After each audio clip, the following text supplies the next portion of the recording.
Good morning. Good morning. I am Professor Rivera, and this is Exercise Science 240 Introduction to Sports Nutrition. So, before I get started, I'll just say welcome back. Welcome back for your spring 2022 semester. Today, I should be just kind of introducing both myself, the course, and you guys will have a few deliverables for next week. So let's go ahead and jump right in. So we're going to start with me kind of just explaining expectations.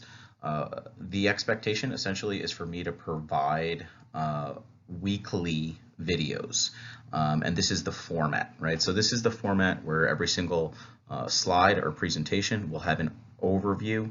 It'll essentially introduce the main talking points for the chapter, and then I will go into each talking point. So for instance, today, my talking points are, I'm going to give an introduction. I'll speak to you guys briefly on my goals for the semester. I'll explain the syllabus a little bit, and then I will give you guys or leave you with a discussion board assignment, which will be due by next week. So here are some of the things we're going to really be talking about this semester. It's really just a general overview of nutrition, but we tend to have a specific focus as it relates to athletes or sports nutrition. Keep in mind the general view of an athlete in this context isn't just a team sport athlete like a high school baseball player or a college football player. It really pertains to pretty much anyone active. So this could be an adult training for a 5K. This could be an adult that goes to the gym, a 40-year-old that goes to the gym 4 days a week but is looking for weight loss. In my view, those persons that train and work out or go running, those are athletes. Okay, so it really applies to everyone. So it's a broad spectrum. Some other main topics we're going to be covering this semester. We're going to start in about 1 to 2 weeks discussing energy balance. It's incredibly important that we have a basic understanding of energy balance because everything else falls under the umbrella of energy balance. So for instance, macronutrients, they fall under the umbrella of energy balance.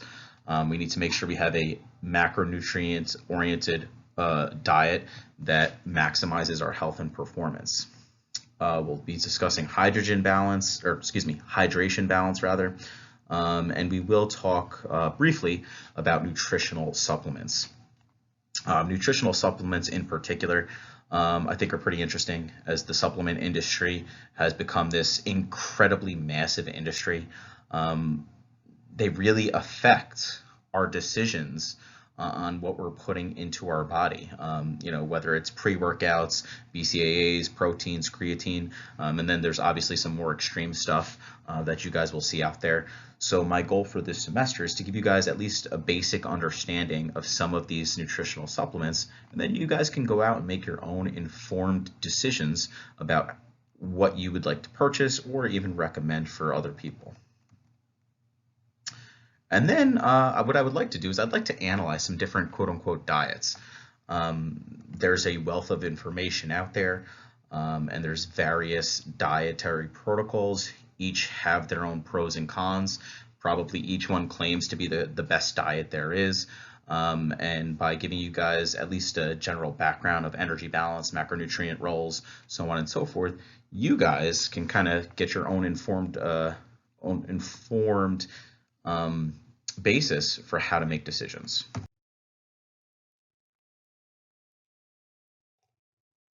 So we'll start by doing, this is really how we would do any class, whether it was in person or online.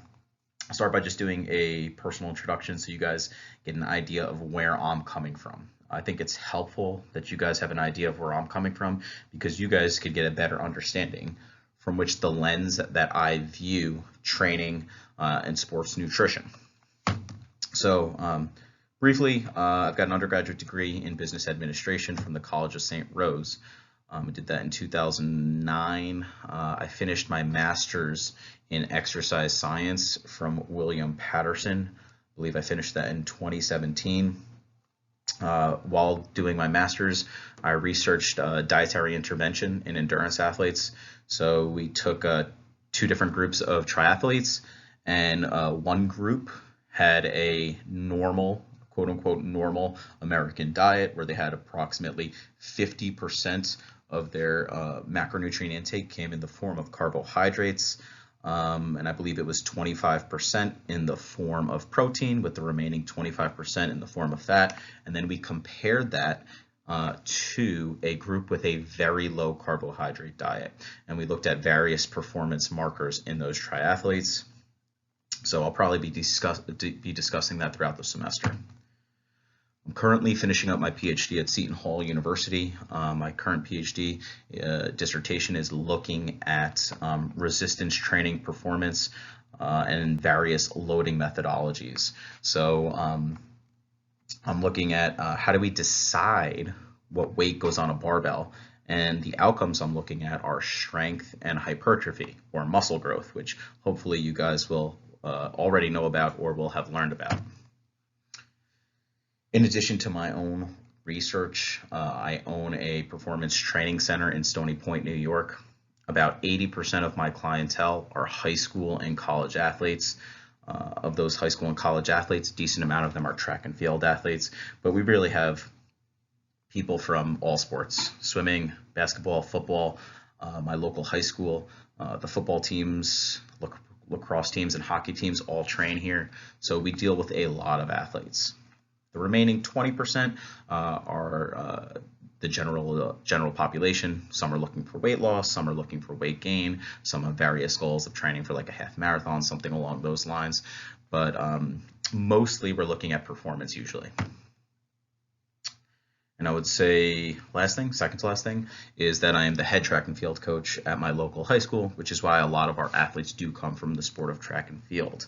I deal primarily with sprinters, hurdlers, and horizontal jumpers. So that's the long jump and the triple jump. But I have worked with throwers, I have worked with distance runners as well. So we've got a strong background working with various athletes. And then obviously I work at Brooklyn College, Mercy College, but what is very, very new, this is probably my last semester at Mercy College. I just started officially full-time working as an assistant professor at St. Peter's University. So this is my only class I'm teaching this semester at Mercy College. So now you guys have a background. So let's talk about goals for this semester. Having worked with many athletes, I am a very goal-oriented person. I carry that over into the classroom. So my goals for the semester. One is simple. This class specifically, it's open listed. So this class, we have a very diverse group of students within this class. It is not just exercise science students, although usually we get about half of this class as exercise science students. Some of you guys come from business backgrounds, some of you might be computer science, whatever it is. My goal is to just get you guys better, right? I want to, and what does that mean? I want to increase your knowledge from whatever it currently is and come out of this semester with an enhanced understanding of nutrition, specifically sports nutrition, right? And honestly, if there's improvement, you will probably do well this semester. Second goal, enable critical thinking about nutritional habits based on sound science. So this is super important. We are at a weird time in our society. I think maybe mostly because of social media, but there is a plethora of information out there regarding nutrition. I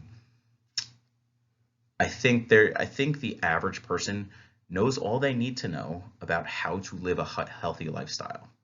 However, people are continuously inundated with information, bombarded day in and day out, especially on social media.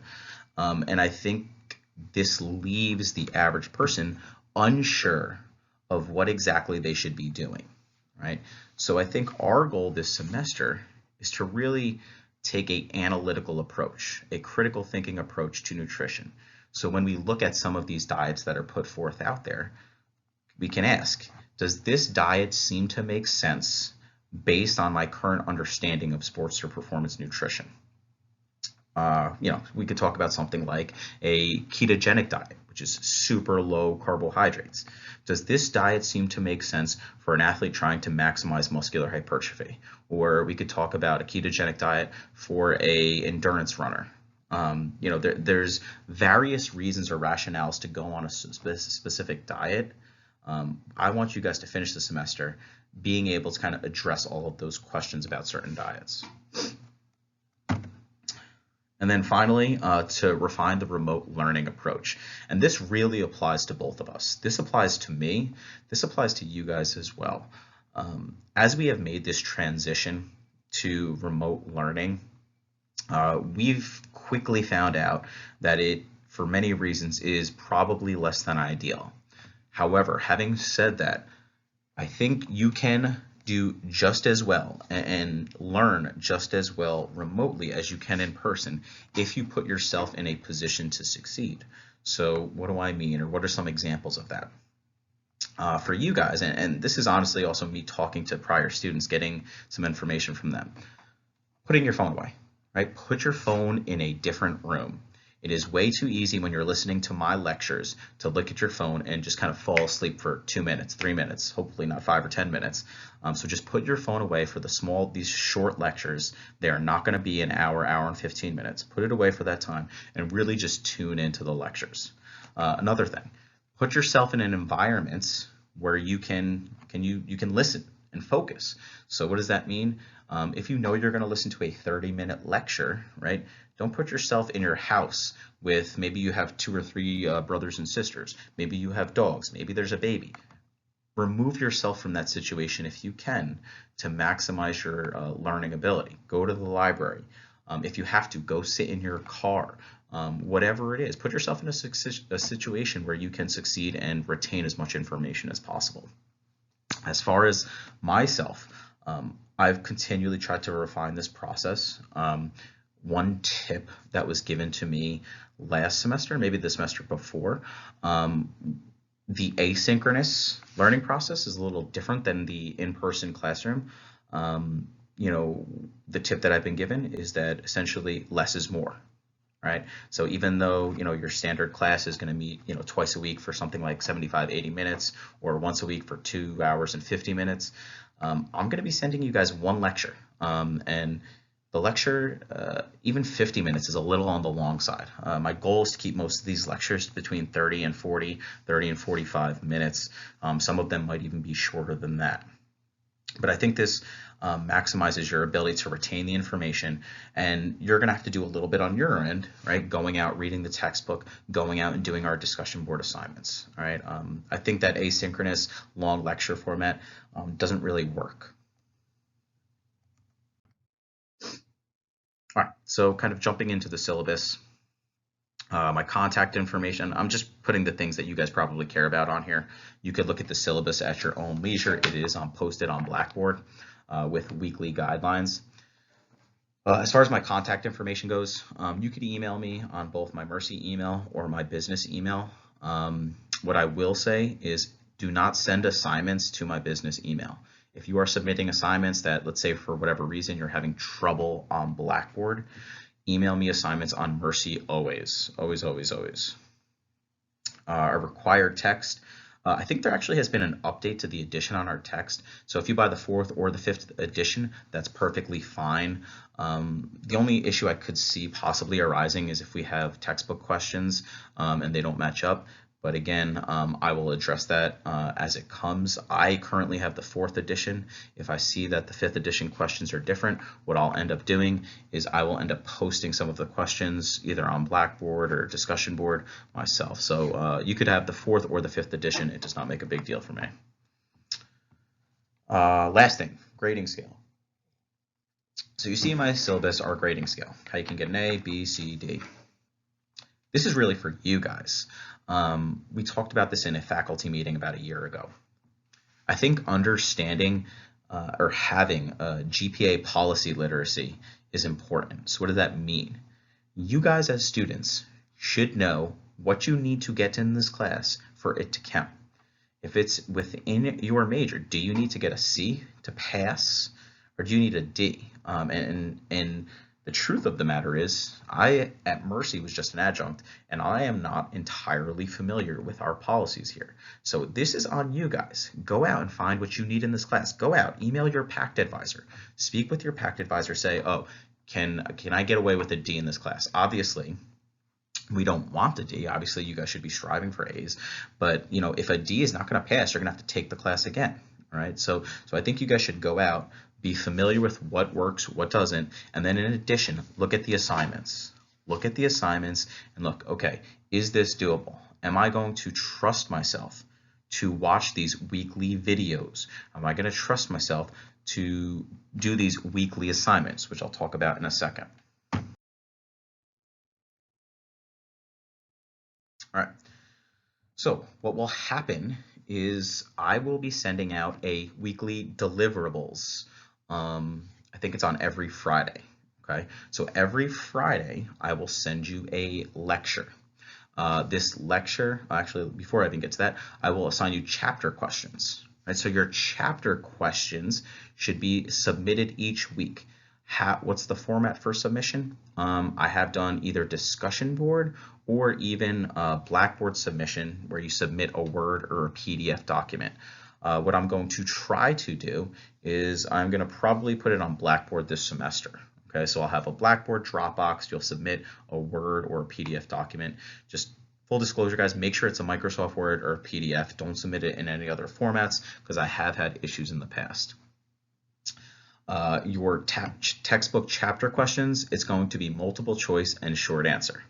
Listen, your multiple choice answers are in the back of your text, and I know that. I'm well aware of it. However, I think through repetition, the process of repetition will help facilitate the learning process. So what I want you guys to do is read the question, provide the answer. Then, when you're done, go ahead, go in the back and check the answers and put in the correct answer. I don't care.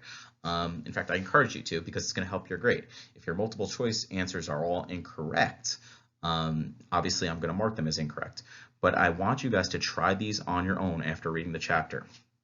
Now, the short answer, obviously, these are things that you're going to have to answer. So, there's going to be some critical thinking here. One point I would like to mention on your short answer questions is please, please, please, please do not Google an answer. This was an issue last semester or last year when I taught this class. There was a very specific question, short answer, and I know students Googled the answer because there was multiple answers that were worded exactly the same.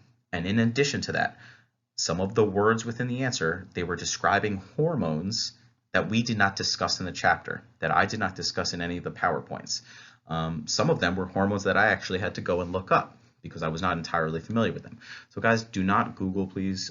Everything or all of the answers can be found in either the PowerPoint or your text. Okay, so take the time and please do it correctly.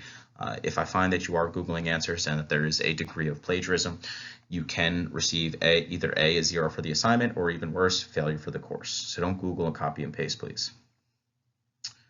Edpuzzle is going to be a major part of your grades. Edpuzzle is essentially our lectures. So what will happen is I do these lectures. I will convert them to an MP4, and then I will upload them to YouTube, and then they will be sent to Edpuzzle. Right?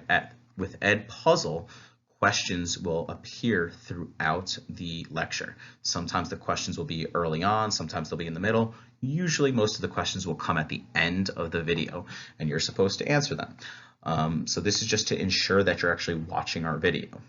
I highly encourage you to read your chapter first and then watch my lecture. My lecture will not cover every single detail of the chapter, but for the midterm and for your final, you will be expected to know the entirety of the chapters that we cover. Okay. In addition, our Edpuzzle quizzes might also be on other peer-reviewed research or other sources. So I might send you guys an article. I might send you guys an article on time-restricted feeding dietary protocols. I might send you an article on ketogenic diets, whatever it is. You might be expected to read the article and then answer some questions. Once I send out the Ed Puzzle quizzes, like I said, those should go out every single Friday. You will be expected to answer them or have a due date within 1 week of the release date. Okay? If for whatever reason, which I'm sure it'll happen, let's say I miss a Friday and it goes out on let's say a Monday or a Tuesday, you will always have 1 full week to answer the Ed Puzzle after it's been released. Midterm and final, pretty straightforward. These are going to end up being multiple choice mostly, possibly 1 or 2 short answer though. And then finally, our nutrition plan. I'm still hashing out the details of how I want this semester's nutrition plan done. I've done it before, and I think I have the details on the next slide. So let me just kind of get it. Actually, it's right here. So what will essentially happen is you guys will have to fill out an intake form. After looking at your intake form, you're going to create a 12-week periodized nutrition plan. You're not expected to know what that means at this point in time, but you should know what that means in about 8 weeks from now. In addition to the 12-week periodized nutrition plan, you're going to have to include 1 full week of meals. So you're going to have to write a meal plan for yourself based on your goals, right? That covers 1 full week of meals and addresses and it fits within your periodized nutrition plan. Again, a little confusing at this point in time, but you're not expected to know what that means. I will send out more details as the semester goes on. Some things that we might be discussing this semester: paleo diets, ketogenic diets, time-restricted feeding, or intermittent fasting, Mediterranean, Atkins inflammation. Honestly, I'd love to discuss as many of these as possible. Will we get to all of them this semester? Probably not. If there's certain diets you guys would like to discuss, feel free to shoot me an email. I'd love to kind of address as much of your interest as possible. And then finally, your discussion board assignment, right? So your discussion board assignment. This is what I would like you to put up for this week. This is your week 1 deliverables. There will be a discussion board thread. What I'd like you to do is tell me your year in the program. Are you a freshman, sophomore, junior? What track are you? Again, because I've got a lot of people in a lot of different majors. I've got exercise science with a performance track. I've got computer science, whatever it is. And then also put your goals upon graduation. This is a sports nutrition class. So what's your relation to sports? Did you participate in high school, college? Do you currently resistance train? Do you run 5Ks? Whatever it is, you probably have some relation to sports. So give me some information. In what ways may nutritional recommendations differ? So this is just a question. Give me your opinion. How can nutritional recommendations differ from the general population and athletes? In what ways are they similar? And then lastly, what are you most interested in learning this semester? All right, so these are your deliverables. I will send this video out as a Ed Puzzle. 1 week from today, I would like you to have answered the Ed Puzzle video. I'll like you to have put up your discussion board assignment, and then finally, chapter 1 questions. All of this will also be sent out in an announcement on Blackboard. The last thing I will say for this is, guys, I do have many pre-recorded lectures that I used the last time I taught this class last year. Some of my lectures will be lectures sent out from a year ago, so they'll be older videos.